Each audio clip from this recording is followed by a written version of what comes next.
ਦਰਸ਼ਕੋ break ਤੋਂ ਬਾਅਦ ਤੁਹਾਡਾ ਸਵਾਗਤ ਹੈ ਜੀ। ਡਾਕਟਰ ਹੁਣ ਸਾਡੇ ਦਰਸ਼ਕਾਂ ਨੂੰ ਦੱਸੋ ਅੱਜ ਦੇ ਦਿਨ ਦੀ ਸਿੱਖ ਹਿਸਟਰੀ ਐਂਡ ਵਰਲਡ ਹਿਸਟਰੀ ਵਿੱਚ ਕੀ ਅਹਿਮੀਅਤ ਹੈ।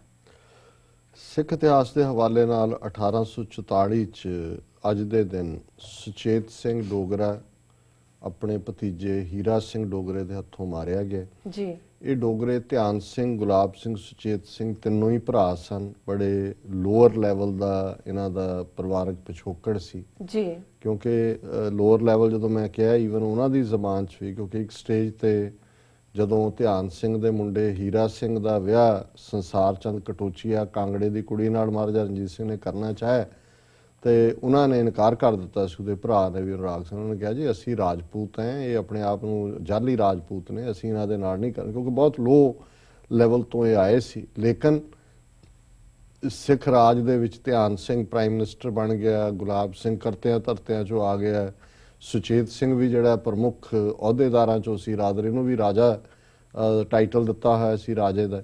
ਲੇਕਿਨ ਮਹਾਰਾਜਾ ਰਣਜੀਤ ਸਿੰਘ ਦੇ ਅੱਖਾਂ ਮੀਟਦਿਆਂ ਹੀ ਇਹਨਾਂ ਤਿੰਨਾਂ ਭਰਾਵਾਂ ਨੇ, ਫਿਰ ਧਿਆਨ ਸਿੰਘ, ਗੁਲਾਬ ਸਿੰਘ, ਸੁਚੇਤ ਸਿੰਘ ਨੇ ਤੇ ਯੂਪੀ ਦੇ ਮਿਸਰ ਬ੍ਰਾਹਮਣ ਲਾਲ ਸਿੰਘ ਤੇਜ ਸਿੰਘ ਨੇ ਉਹ ਖੂਨੀ ਖੇਡ ਖੇਡੀ।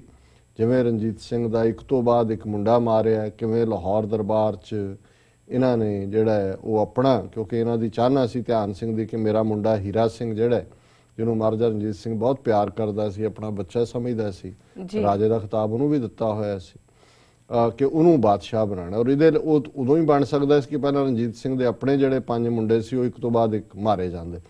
ਸੋ ਉਸ ਸਾਜ਼ਿਸ਼ ਦੇ ਵਿੱਚ ਹੀ ਧਿਆਨ ਸਿੰਘ ਨੇ ਪਹਿਲਾਂ ਖੜਕ ਸਿੰਘ ਜਿਹੜਾ ਰਣਜੀਤ ਸਿੰਘ ਤੋਂ ਬਾਅਦ ਬੈਠਾ ਉਹਨੂੰ ਮਰਵਾਇਆ, ਉਹਦੇ ਖਿਲਾਫ ਉਹਦੇ ਹੀ ਮੁੰਡੇ ਨੂੰ ਕੰਵਰ ਨੌ ਨਿਹਾਲ ਸਿੰਘ ਨੂੰ ਇਸਤੇਮਾਲ ਕੀਤਾ। ਫਿਰ ਕੰਵਰ ਨੌ ਨਿਹਾਲ ਸਿੰਘ ਦੇ ਉੱਤੇ ਛੱਜਾ ਸੁੱਟ ਕੇ ਜਦੋਂ ਉਹ ਪਿਓ ਦਾ ਸੰਸਕਾਰ ਕਰਕੇ ਮੁੜ ਰਿਹਾ ਸੀ ਉਹਨੂੰ ਮਾਰ ਦਿੱਤਾ। ਫਿਰ ਕਿਵੇਂ ਪਸ਼ੌਰਾ ਸਿੰਘ ਨੂੰ ਮਾਰਿਆ, ਉਹਦੇ ਮੁੰਡੇ ਨੂੰ, ਕਸ਼ਮੀਰਾ ਸਿੰਘ ਨੂੰ ਮਰਵਾਇਆ।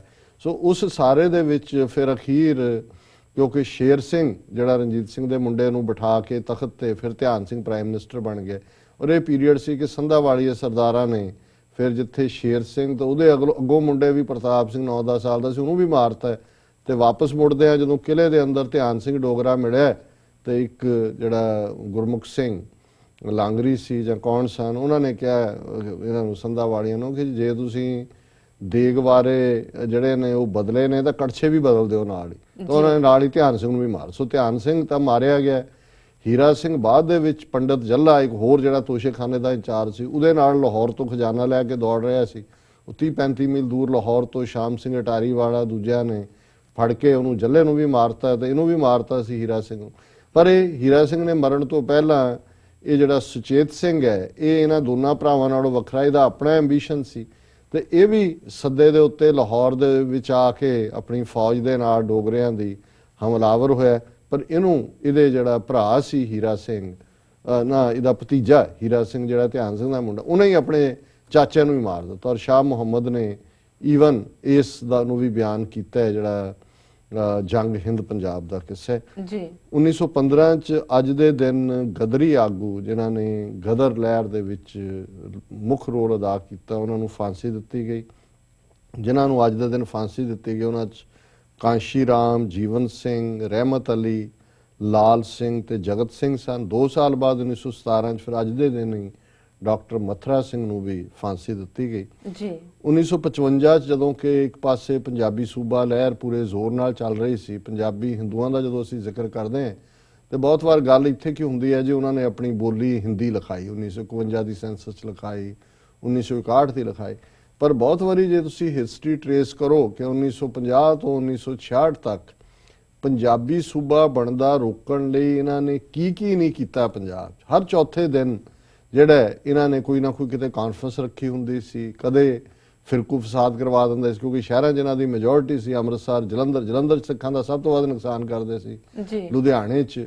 ਔਰ ਜਿਹੜੇ ਸਿੱਖ ਦੁਕਾਨਦਾਰ ਨੇ ਇਹਨਾਂ ਸ਼ਹਿਰਾਂ ਦੇ ਜਿਹੜੇ ਵਿਚਾਰੇ ਬਹੁਤੇ 47 ਚ ਪਾਕਿਸਤਾਨ ਤੋਂ ਹੀ ਆਏ, ਪਟਿਆਲੇ 'ਚ ਵੀ ਇਸ ਕਿਸਮ ਦੇ ਸ਼ਰਾਰਤੀ ਸੀ, ਉਹ ਆਪਣੇ ਬਚਾਅ ਤੇ ਹੀ ਰਹਿੰਦੇ ਸੀ ਕਿਉਂਕਿ ਇਹਨਾਂ ਦੀ ਮੈਜੋਰਿਟੀ ਸੀ। ਅੱਗਾਂ ਲਾਣੀਆਂ, ਲੁੱਟਣਾ, ਕੱਲੇ ਕਾਰੇ ਤਾਂ ਸਾਹਮਣੇ ਕੋ ਆਉਂਦਾ ਨਹੀਂ, ਤੁਰੇ ਜਾਂਦੇ ਕਿਸੇ ਸਿੱਖ ਨੂੰ ਕੋਈ ਵਿਚਾਰਾ ਪਿੰਡੋਂ ਆਇਆ, ਕੋਈ ਸੌਦਾ ਲੈਣ ਆਇਆ, ਕੋਈ ਜਿਹੜਾ ਹੋਰ ਕੰਮ ਆਇਆ ਉਹਨੂੰ ਮਾਰ ਕੇ ਜਿਹੜਾ ਉਹਦੇ ਕੇਸ ਕਤਲ ਕਰ ਦੇਣੇ ਜਾਂ ਉਹਨੂੰ, ਇਹ ਕੰਮ ਆਮ ਸੀ। ਔਰ ਇਸ ਪੀਰੀਅਡ 'ਚ ਇੰਨੀਆਂ ਵਾਕਿਆਤ ਇਹਨਾਂ ਨੇ ਕੀਤੇ ਨੇ।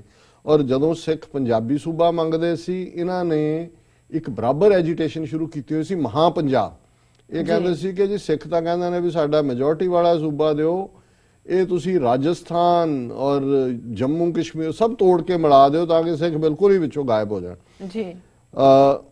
1970 ਦੇ ਵਿੱਚ ਬਾਦਲ ਪਹਿਲੀ ਵਾਰ ਮੁੱਖ ਮੰਤਰੀ ਬਣਿਆ, 5 ਵਾਰੀ ਬਣ ਚੁੱਕਿਆ ਹੈ ਔਰ 1970 ਤੋਂ ਹੁਣ ਤੱਕ ਦੇਖ ਲਓ ਕਿ ਭਾਈ 45 ਸਾਲਾਂ 'ਚ ਜਿੰਨਾ ਸਿੱਖੀ ਦਾ ਨੁਕਸਾਨ ਘਾਣ ਇਸ ਬੰਦੇ ਨੇ ਕੀਤਾ ਹੈ ਉਹਨਾਂ 5.5 ਸਦੀਆਂ ਦੀ ਹਿਸਟਰੀ 'ਚ ਕੋਈ ਹੋਰ ਨਹੀਂ ਹੋਇਆ ਜੀ।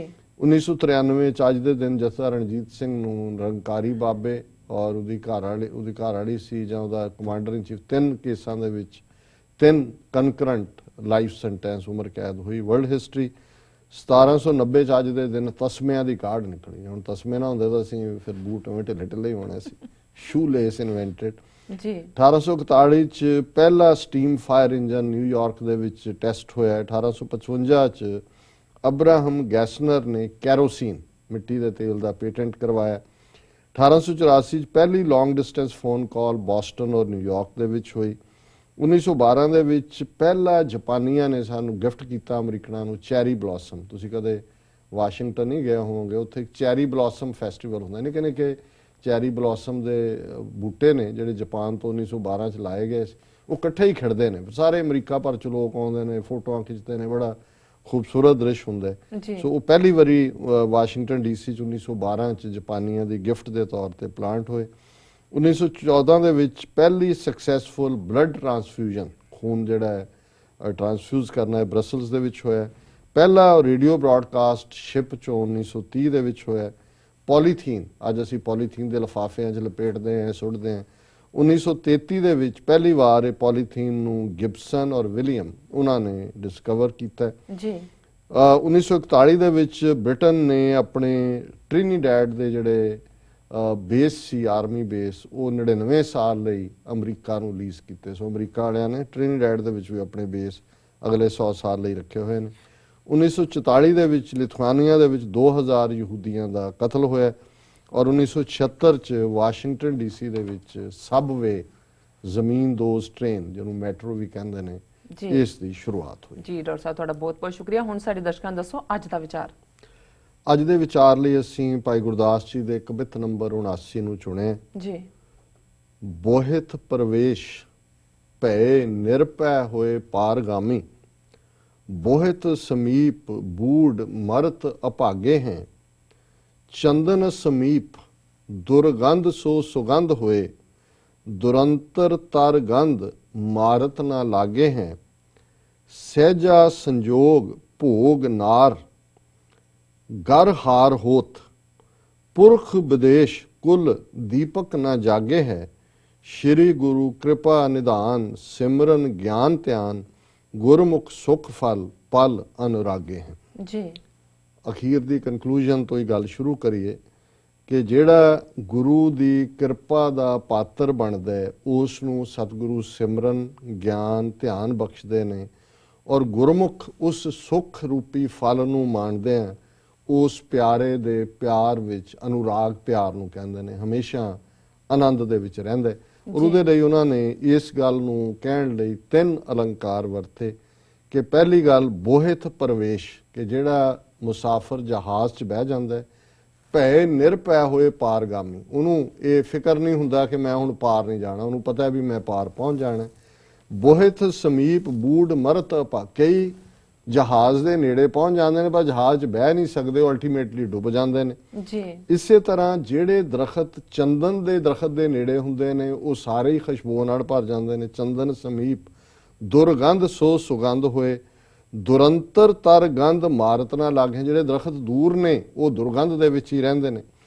ਸੇਜਾ ਸੰਜੋਗ ਭੋਗੇ ਨਾਰ ਗਰ ਹਾਰ ਹੋਤ, ਕਿ ਜਿਹੜੀ ਇਸਤਰੀ ਆਪਣੇ ਪਤੀ ਆਪਣੇ ਪਿਆਰੇ ਦੇ ਨਜ਼ਦੀਕ ਹੈ ਉਹ ਉਸ ਦੇ ਨਾਲ ਸੇਜਾ ਦਾ ਸੁਖ ਭੋਗਦੀ ਹੈ।